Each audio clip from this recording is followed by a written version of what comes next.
everybody, welcome to a review from the top.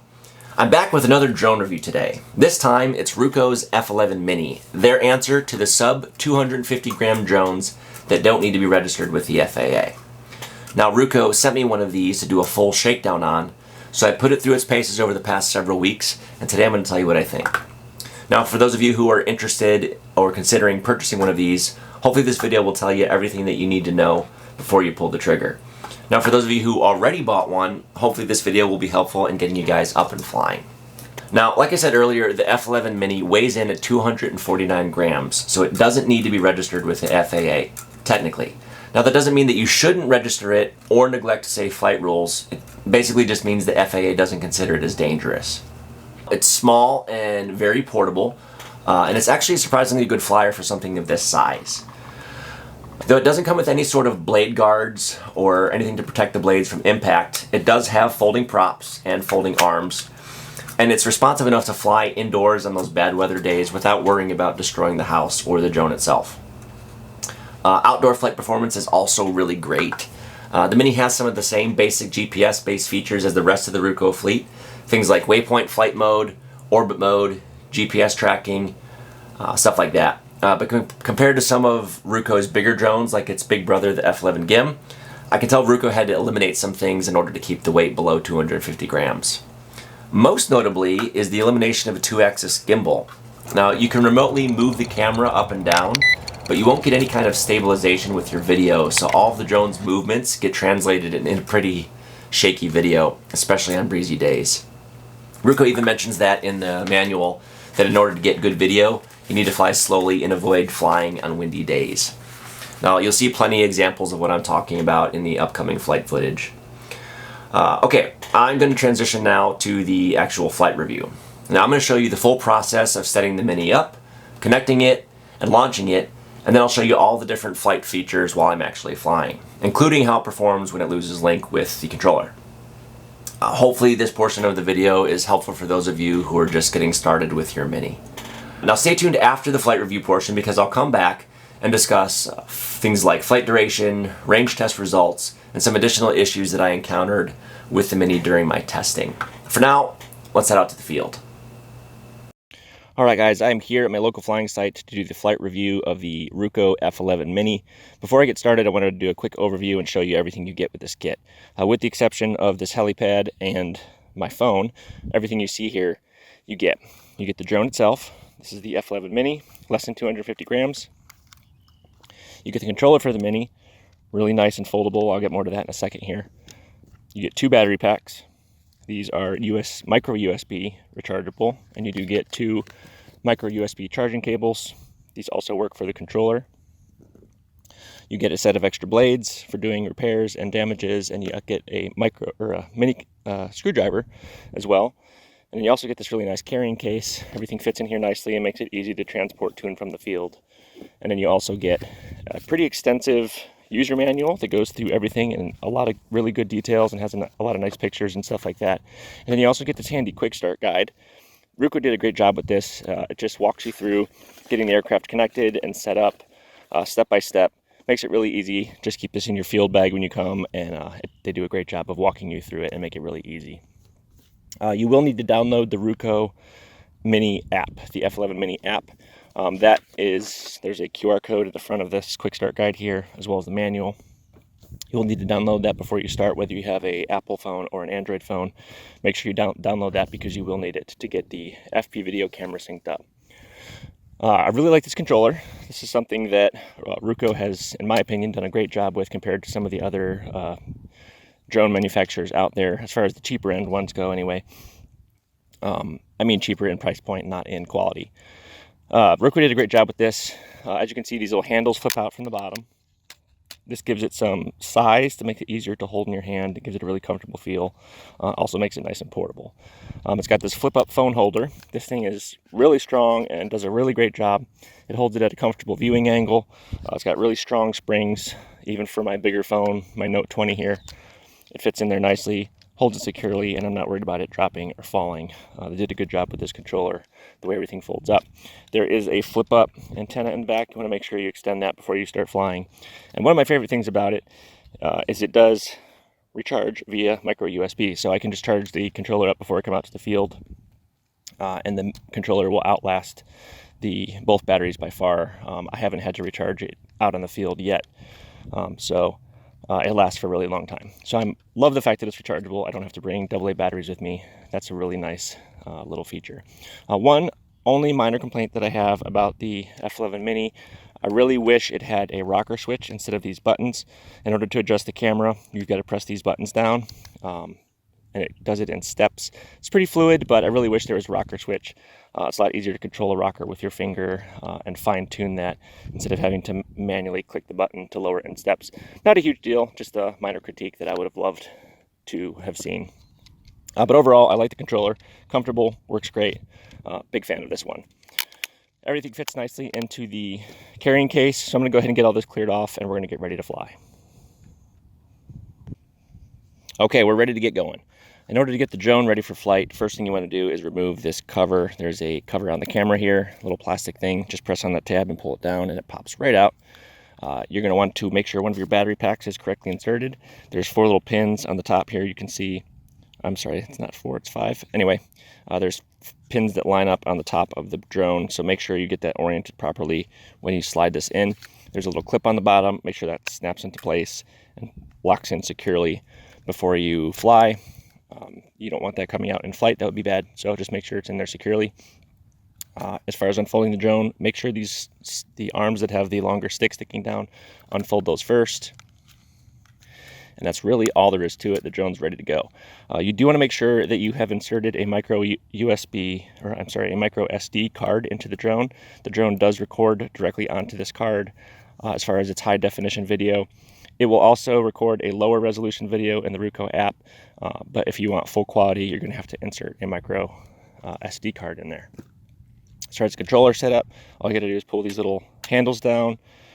You don't have to, but it makes it easier to hold, so I'd recommend that. You've got your little phone holder you want to flip up, and then this antenna in the back, make sure that's flipped up as well, and the controller is ready to go. As I said before, you do need to download the Ruko app. I've got that here. It's the Ruko Mini App, and there is a link to that in the manual. So I'm screen recording here, so I'm going to record everything that happens here with the drone. First thing you want to do is turn on your controller. There is a little green flashing light, if you can see that. So the controller is on and looking for the drone. In order to turn the drone on, you're going to press and hold. You actually press it once and then hold it, and the little lights go up, and the drone makes that beeping sound. So the drone is looking for the controller. All you have to do to connect them is press up and down on the controller stick like that. You heard that beep beep. Now the drone and the controller are connected. Now, immediately it's going to want to go into calibration mode. The lights indicate that it is looking for calibration. You can see that yellow light flashing there. That indicates it's looking for calibration. In order to calibrate it, all you have to do is rotate it horizontally, like so. You heard that beep sound. All I'm doing was spinning it in a tight circle. That beep sound means it's ready to transfer to the upward facing direction, the vertical direction. So just hold it vertically. Again, rotate it a few times. You heard that beep beep on the controller. That means the drone is calibrated and ready to go.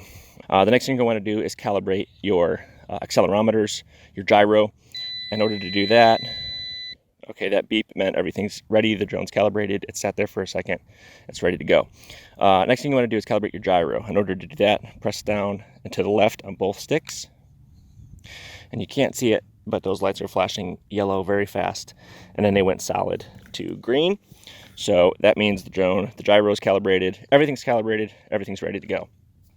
Next thing I want to do is connect my phone to the drone's Wi-Fi signal. That's where you get your FP video from. So that's the next thing I have to do is connect it to the drone's Wi-Fi. So go into your Wi-Fi settings. Again, make sure your GPS is turned on.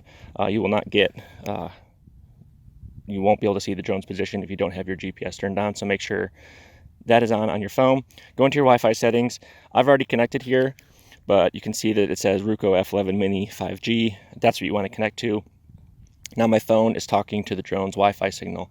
So now that that's connected, once I go into the Ruko app and go to control, this button right here, It's going to actually go through a setup process. You can skip all this if you don't want to, but if this is your first drone and you're learning, I highly recommend going through this. It's really handy, and they do a good job of, here, I'll just walk you through it real quick.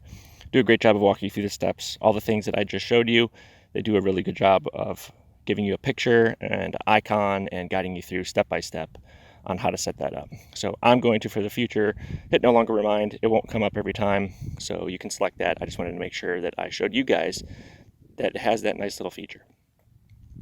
All right, as you can see, it came up with the drone's video. I'm connected to the drone and I'm getting video from it. So it is connected. It's ready to go. I've got a little icon up in the top corner here that says ready to fly. I've got green lights all across. The drone's battery's charged. Anyway, everything's ready to go. Everything's green, looking good. As far as my maps go, this is one thing I wanted to mention. I've had difficulty with the maps displaying properly. If you click on the map and it brings it up here, you can see there's not really a map displaying in the background. For some reason, I found that if you're having trouble with this and your maps aren't displaying, you actually have to go in with the drone disconnected and open up the Ruko app and let those maps load. Once the maps are loaded, you should be able to exit out of it, reconnect to the drone, and it shouldn't be a problem, but I have had trouble with the maps not displaying properly. So I'm going to go ahead and do that real quick. I'm going to exit out, reload the maps so that we can actually see what we're looking at here. Okay, if you do exit out of, or if you turn off the drone and exit out in order to load your maps, make sure you go through the reconnection and recalibration process and everything. I turned on the drone, I connected to the controller, I spun it around to calibrate it. So that's all connected, and then remember to do your gyroscope calibration. That's down to the left, and the controller actually displays, the app actually displays on the bottom there. When you do that, it says calibrating gyroscope right there at the bottom. So that indicates that it's doing it. If you forgot to do all that calibration stuff, the app will remind you when you go into it and get ready to start flying. It will remind you that you're not calibrated, and it will walk you through that process. As you can see now that I'm in it, the maps are now loaded properly as they should be. So everything's good to go. All right, we got green across the board. Everything's ready. So let's get into the flying. Okay, we are ready to go. The weather today is about 7 miles per hour wind, roughly, gusting upwards to about 9. One thing I wanted to mention real quick about that is this is a very light drone, so make sure you're flying in conditions that aren't too much for the drone. It's got really tiny little motors. So if you get too far away and it can't make it back in the wind, that's how you lose your drone. So make sure you're cognizant of that and not flying in conditions that are too much for this. If it's too windy, it's not going to be fun anyway. Just wait till a calmer day. But everything's ready to go. It says up in the corner, top left corner here, you can see it says ready to fly. It even said an audible announcement of that. It said ready to fly. That tells me the drone is ready to go. The battery on my drone's fully charged. I've been flying out here a little bit, so the controller is slightly down here. You can see in the icon right there that it is a little bit lower, but plenty for what we're doing here today. There is a settings function that I wanted to show you. There's a beginner mode. It says enabled by default. Flight parameters can be set manually only after it is disabled.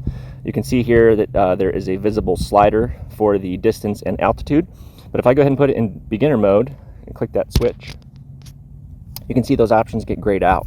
I can no longer access those. So this is going to limit how far away the drone can fly from you. I'm going to go ahead and keep it in beginner mode until I need to turn it off for some reason, and I'll show you that here in a second. But if you're learning and you're new to drone flying, I definitely recommend keeping it in beginner mode. There's a lot of cool options here within the app itself too. You can change your storage settings as far as the resolution of the video. I'm going to go ahead and keep it in higher resolution, but you might get smoother video here if you lowered the resolution a little bit. You can also change your real-time image transmission. I like to leave it low to get the best signal, but if you wanted lower video or higher quality video to be streamed to your phone through the Wi-Fi, you would go ahead and change that as well. So there's different options you can change with that. There's also some track functions here within the menu options. It will show you your flight records. You can export your data log, and one thing I really like is this find drone function. If you should lose your drone, it should crash, the battery gets too low and it crashes somewhere, crash lands, this will show you the last known location of the drone. So it's kind of a handy little function. Oops. GPS mode. So you heard it say GPS mode. Ready it's telling to you fly. what mode it's in. Ready to fly. She just said ready to fly. Okay, but you get the idea. Those are those extra little functions you can play around in here. They've got a lot of nice little functions in there, but basically I wanted to show you that beginner mode button, so make sure you hang on to that. And don't press back on your phone. Make sure you press back on the menu button like you just saw. All right, the drone's ready to go. I got green lights, I got my SD card in, I've calibrated it, I've calibrated the gyroscope, so everything's good to go, we're ready to fly. Now there's two ways to start the rotors on the drone. You can press down and in on both sticks. You can see that starts the motors. Now from here I could press up and just manually take off and fly it manually. So that's the manual start and stop. All right, the other way is to press up on the stick here and hold it.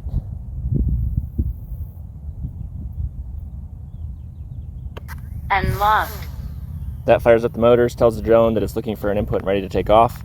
Then I'm gonna go ahead and press this takeoff button here, and it's gonna just press, it's just gonna jump into the air. Fly. And wait for me to tell it to do something. You can see that's exactly what it's doing. Just kind of hovering there, hands off, waiting for an input. So we're gonna give it some input. I'm gonna take off, I'm gonna fly a little bit further away. And I'm gonna start recording immediately. I'm gonna switch that to the record function, press record, and start the video recorder. All right, real quick, I'm gonna go through some of the different basic settings first. I am still in beginner mode, so the drone won't get too far away from me. But I do have different settings as well as far as the flight performance goes. Pressing down on this right stick will cycle through your different flight modes. 2 beeps means it's in sport mode, and 1 beep means it's in regular mode. So in regular mode, it kind of limits your speed. It's still pretty peppy for beginner mode, but it's not quite as fast as the sport mode. It turns pretty nimbly, but again, not as fast as sport. But if you're learning, you're definitely going to want to keep it in beginner mode because it's going to be the most forgiving.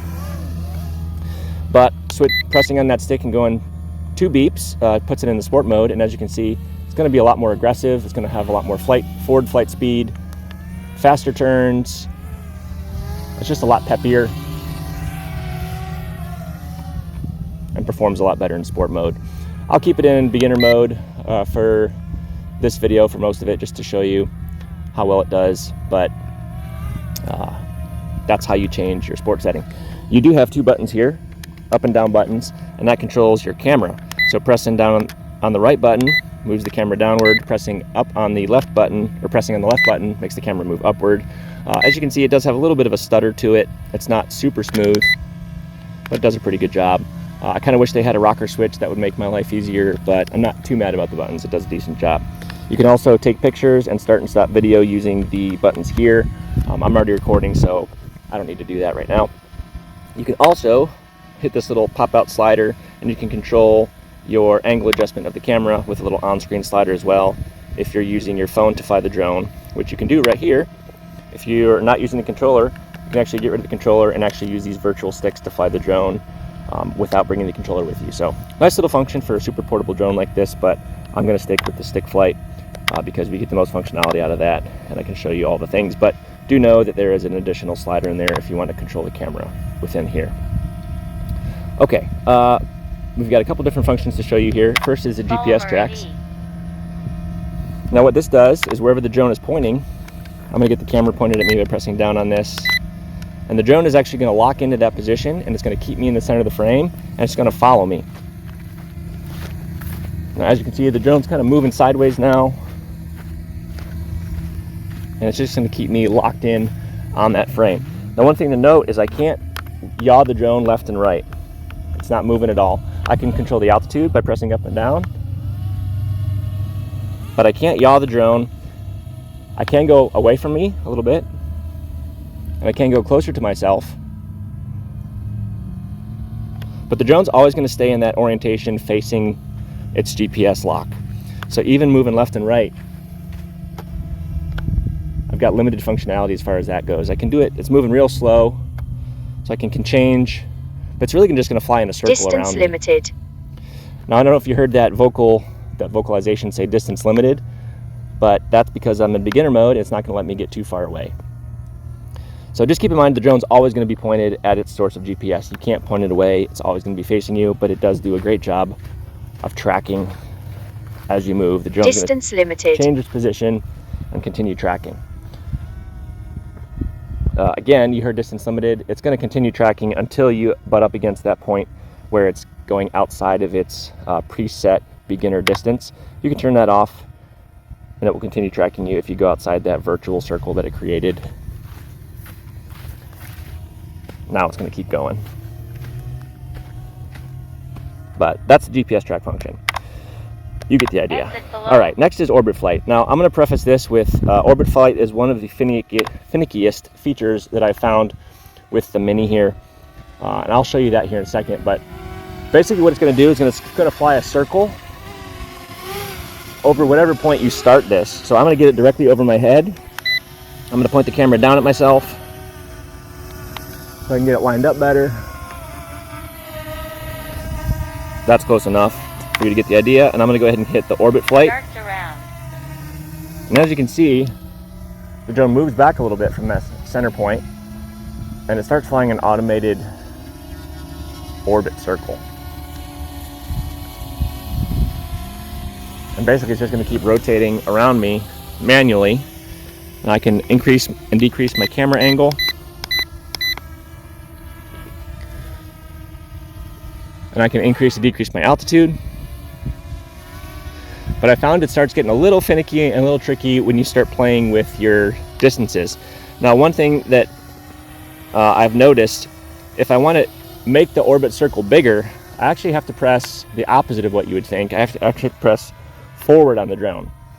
Now, normally pressing forward on the stick would make the drone fly forward in a forward-facing movement, but because of the way that this is oriented, I guess, it's a little confusing, but it's actually moving the drone away from me. You can see that there. It's flying a bigger circle and moving the drone away from me, which is kind of counterintuitive for a pilot, but it will continue flying that orbit. It's flying a little bit faster, and it spazzes out there. You just saw that little spaz movement that I was telling you about. For some reason, the GPS doesn't like getting into a bigger orbit. It kind of spazzes out and gets real weird. I'm going to increase some altitude just to give myself some cushion. But when I'm flying bigger orbits, it seems like it doesn't like, I have more GPS issues than I do normally. It also doesn't do a great job of keeping me centered all the time. You can see it kind of freaking out right there. I don't know why it does that, but I've noticed that with bigger circles. The drone's trying to fly faster to keep that same orbit speed. So I don't know if that has anything to do with it, but you can't really control the speed. I can slow it down a little bit,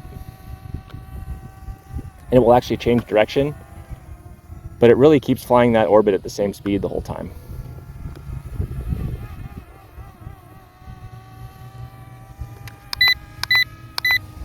So you get the idea. Again, I don't really love the orbit function. I wish it was a little bit smoother, and I wish I could do a little bit more with it. Around exit.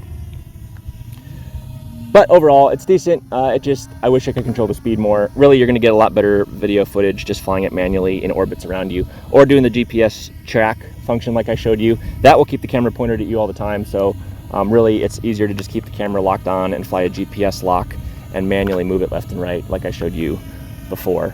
Not super in love with the orbit function. The route planning function is pretty cool. Again, it's got its limitations, but there's a little pen feature here. If you hit that pen and highlight it red, you can actually add these different waypoints on the screen. I'll get it to end right here by me. All right, when you hit the upload button, it's going to send those waypoints up to the drone, and the drone's going to automatically start flying its route. Now, one thing I should note, and you'll find out, is it won't let you send it if the altitude is too low. If I hit send now with the drone hovering right in front of me, it gives me that error message that says the aircraft is below 15 meters. So I'm going to go ahead and climb up to a higher altitude. And I'm going to hit the send button now. And there it goes, sending flight data. And off it goes. Probably can't see that there, but it is taken off. I can control the camera angle while it's doing this. But other than that, I have no control over what it's doing. I guess I can't control the yaw. I can't point the camera in a different direction. It's going to continue flying its waypoints, but I can adjust its flight with my right stick. It's not really working very well. So I'm able to move it left and right.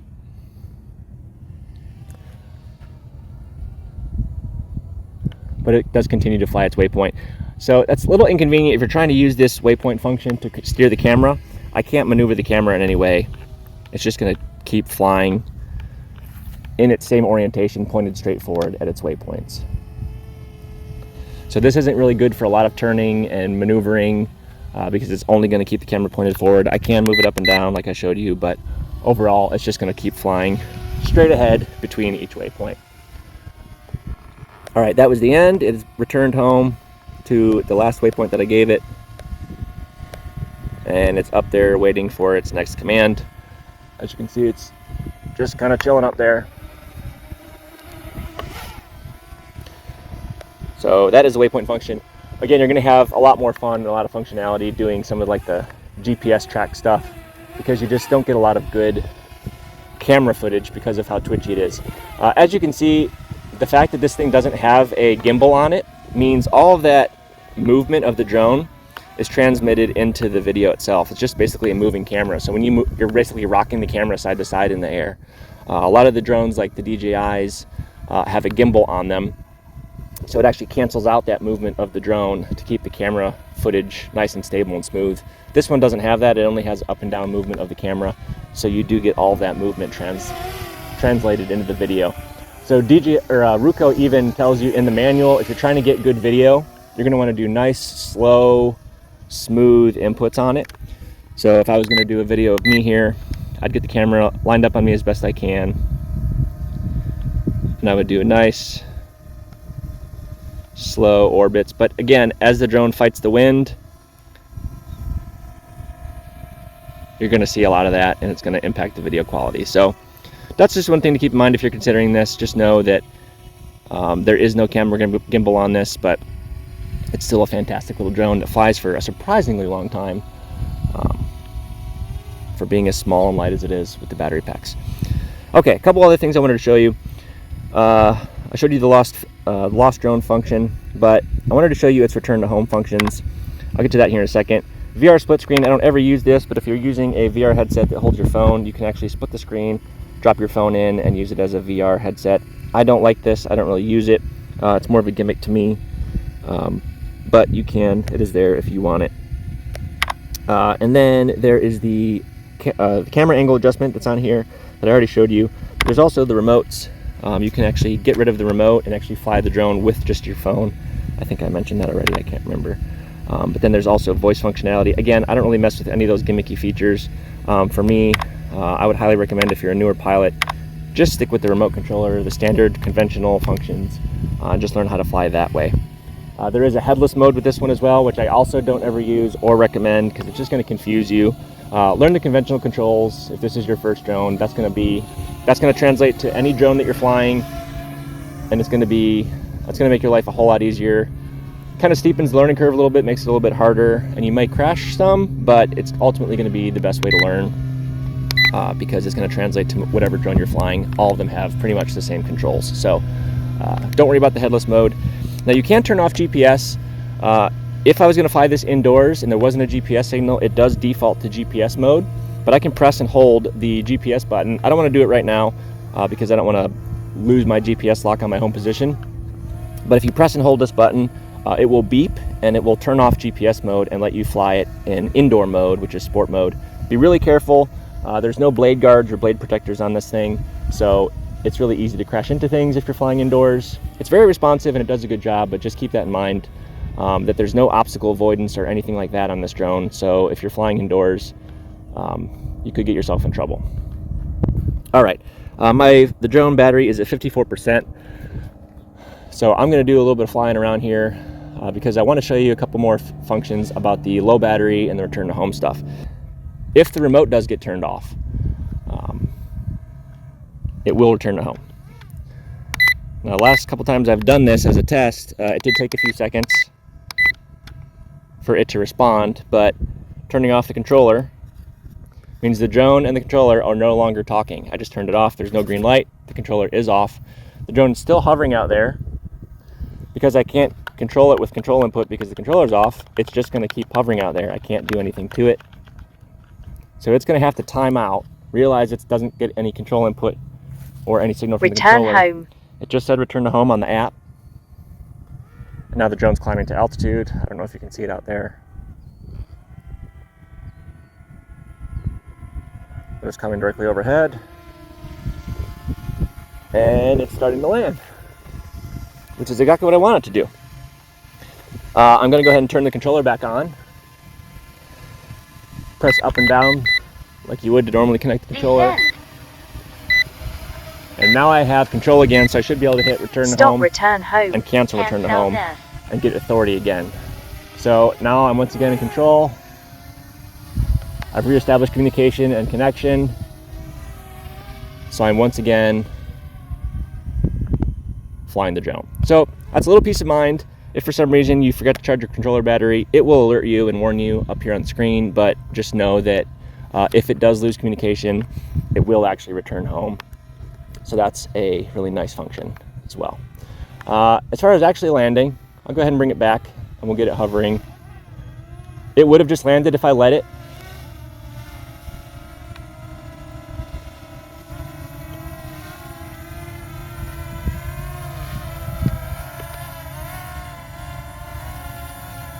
But once you're hovering over the spot that you want, it's a little breezy, so this is going to be a little tricky, but I can just hit the land now button, which is the same one I took to take off. It's take off and land. So I'm going to get it over where I want to, and I'm going to hit this land now button. Descend.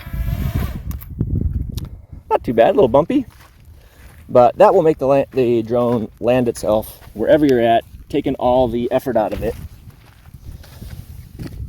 A little sandy. I'm going to go ahead and take off again to show you. Fly. Manual landing will do the same thing, but you'll just continue hitting down.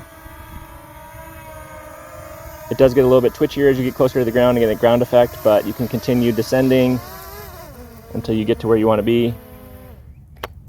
Keep holding down and the drone will turn itself off. So those are the different ways of landing the drone. Now, one last thing I wanted to show you is a cautionary tale. I still got 49% of my battery left. Unlocked.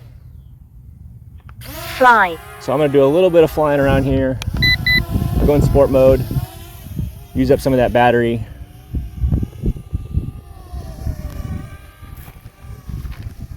But I wanted to show you what happens when the battery does get too low.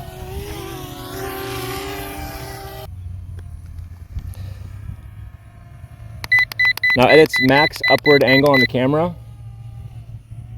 you still have a bit of a downward look to the camera, so you're still kind of looking at the ground a lot. So that's going to make it a little bit tricky for flying. If you're trying to do FPV flying or anything fancy, you're always going to be kind of staring at the camera or staring down. Unless you're flying slow and the drone is level, then you get a fairly straightforward look. But if you're flying at full speed, it's going to be pretty much looking at the ground like that.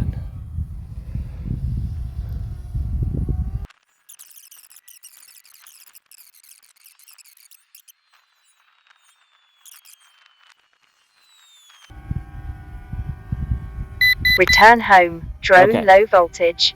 There we go. So it automatically has return to home function when the drone voltage gets low. You can see my bar is red, it was getting yellow, and now it's red. The drone automatically returns Stop home. return home. And it's hovering overhead. So it did its own thing. Now, even though it's hovering over its home spot, it's still flying. And if I wanted to be stupid, I could still steer it and fly it somewhere else. But the drone really wants to be home Drone right low now. voltage. So it's talking to me and saying drone low voltage. And it's going to continue doing that. But it's going to continue beeping, but it will still let me fly. It tried to return home once already and I made it go away. If your drone is trying to come home because the battery's low, they've programmed those features in there as a safety concern. Drone low voltage. And I'm going to get it kind of over the landing pad. But I can continue to fly.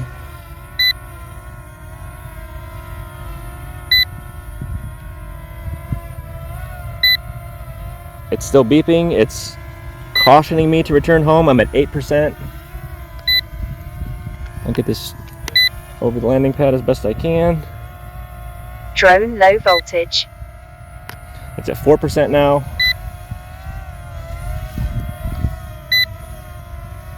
Drone low voltage. Descend. So you heard the fast beeping. Even though I was trying to press up on it, it got to a point where it just descended and landed.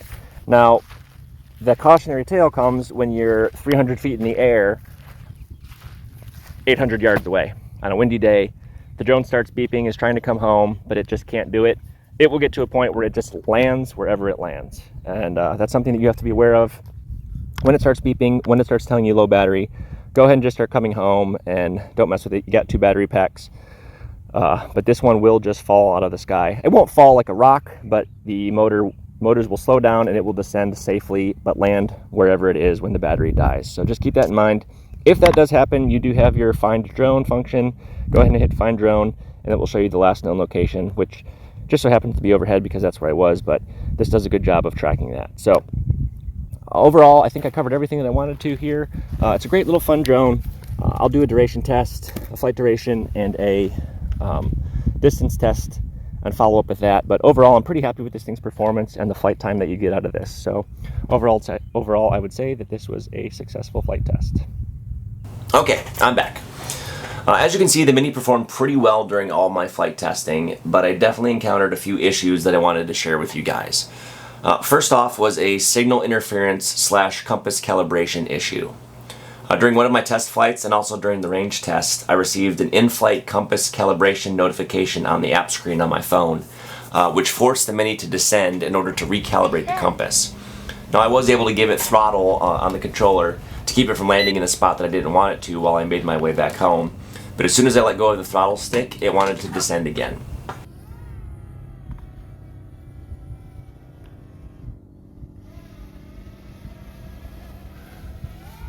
So for some reason it's saying please recalibrate the compass, and it keeps trying to descend.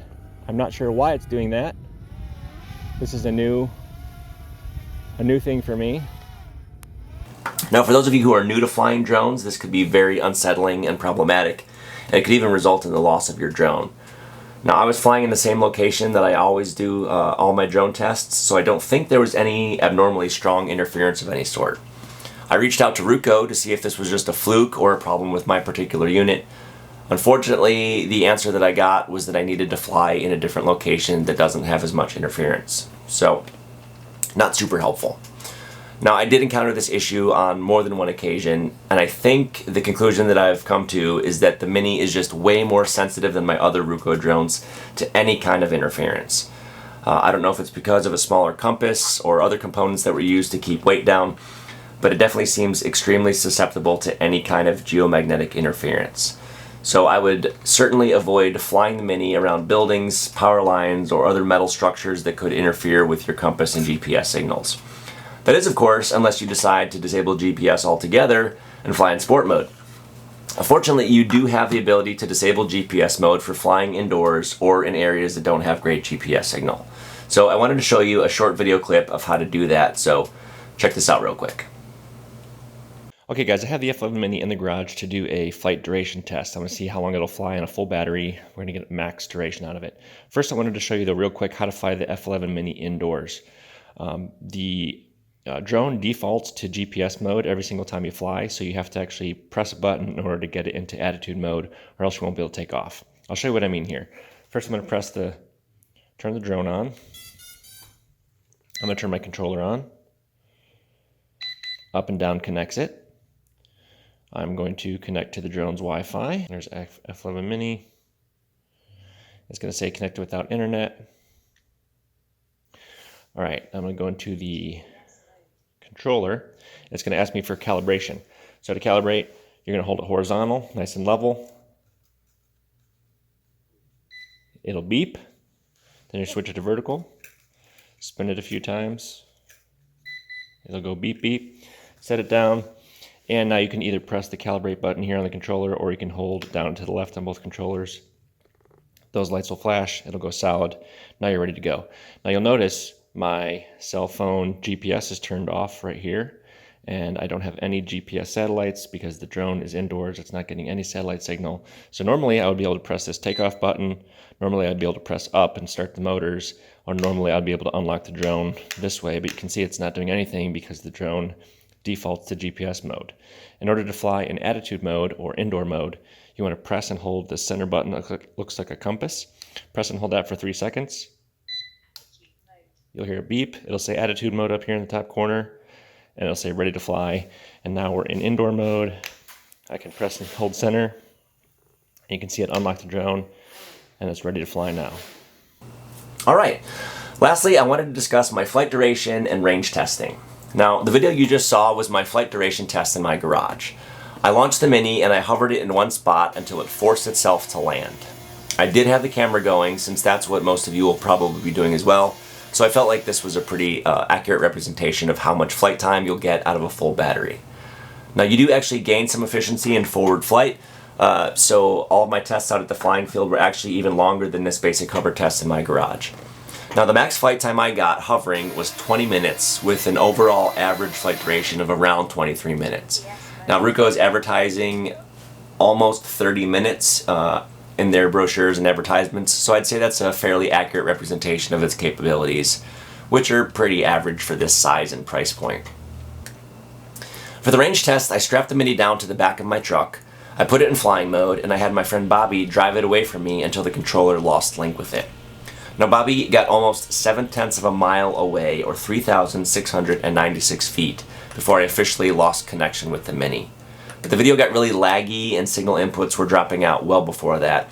Still, that's pretty impressive considering Ruko only advertises an image transmission range of 1,640 feet, and I was getting fairly usable video well past that. The odd part about this test is that as Bobby turned around and came back towards me, I was never able to reestablish connection with the Mini. Now, in previous tests, the Mini reconnected with the controller as soon as it started heading back home, but this time I wasn't able to reconnect until I was standing right next to it. Now, I was surrounded by power lines and other large buildings and structures that could have easily been causing interference. I just thought it was a bit odd and something I should warn you guys about if you're planning on flying the Mini in a crowded area. Okay, I'm going to wrap this video up with my final thoughts.